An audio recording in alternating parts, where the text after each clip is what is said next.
Alright, today we are back with the Undertaker as Kane Elite. This is a reissue from a few years back.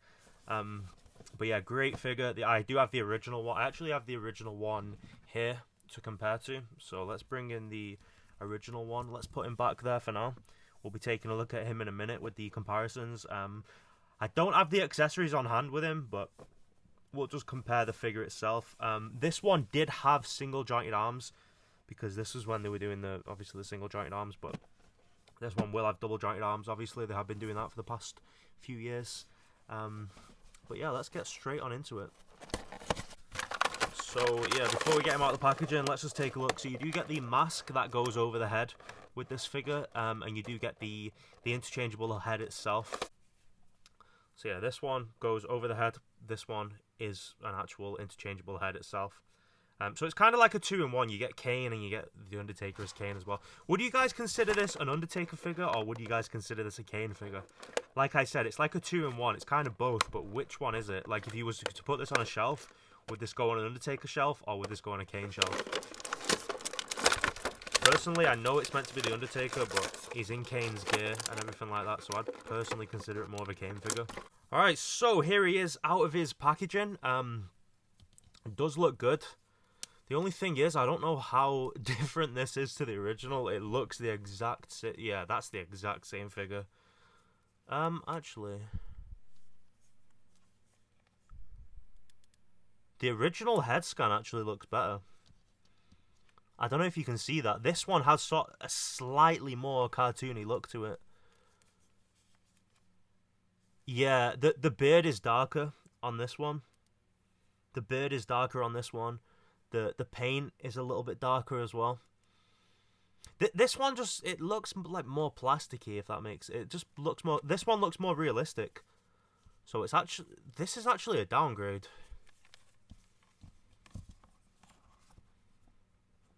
Yeah, the paint just looks more rich on this one. It looks more dark. You know, the blacks look more black. If that sounds like a. Hopefully you know what I mean, though. The blacks just looks darker on this. So this is actually a downgrade. I mean, you do have the double jointed arms, which is nice, but actually, wait, hold on. Yeah, no, I do prefer this. I prefer the red on this figure. The red is more vibrant here. Like, it's weird because the black, it looks better on this one, but the red looks better on. I mean, it's very, very subtle. Don't get me wrong. Like, you're not really gonna notice that unless you've got them both side by side.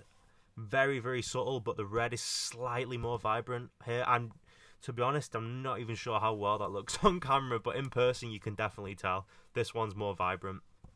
And this black is more darker. The beard is darker. You can definitely tell that there. This one is way darker, as is the face paint. The head scan's just way better on this figure. Way, way better.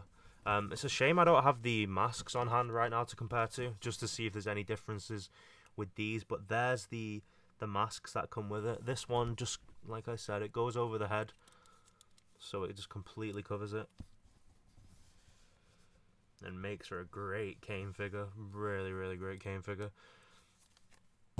This one as well, interchangeable head if you did want it to be Kane, or if you want it to be the Undertaker, it can also be the Undertaker. Like I said, I'm not sure if you'd consider this a Undertaker figure or a Kane figure. There's no right or wrong answer to that, but yeah, it does come with the WWF title as well. I think the last one came with a sort of like a duller one, because I remember it being different to all the others. It was like like the sort of matte plastic rather than like the glossy. Rather than having like a glossy shine to it, it's more of like a matte shine, or, well, you know what I mean, matte texture. Does have the weapon accessory holding hands there. But yeah, let's just take another look at the comparison. Okay, there's another upgrade on the new one. The new one does have the black peg there, whereas this one you can see sort of the skin tone colour through it. Whereas this one has the black peg, so the new one's probably better, but would I recommend it? I mean, no, not if you've got the original. It's basically the same figure. There's very, very slight differences, but like I said, this one has They both have the pros and cons. Very, very subtle pros and cons. This one has the better head sculpt and the better black.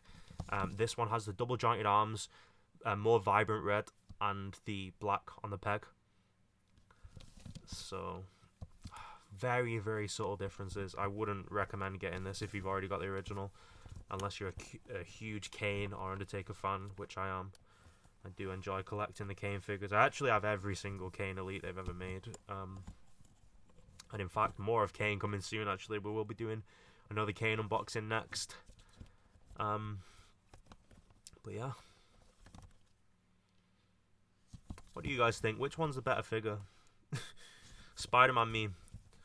It's a shame we don't have the pointing fingers, isn't it? That'd make for a good thumbnail. But yeah, guys, hope you all have enjoyed it today. To be honest, if I mixed them up like this and at first glance, if it wasn't for the double jointed arms, I'd probably have to look twice to see which is which. And of course, the hands are different as well. Well, unless we put the mic holding, accessory holding hands on this one. But yeah, guys, hope you all have enjoyed it today. And as always, I will see you all in the next one.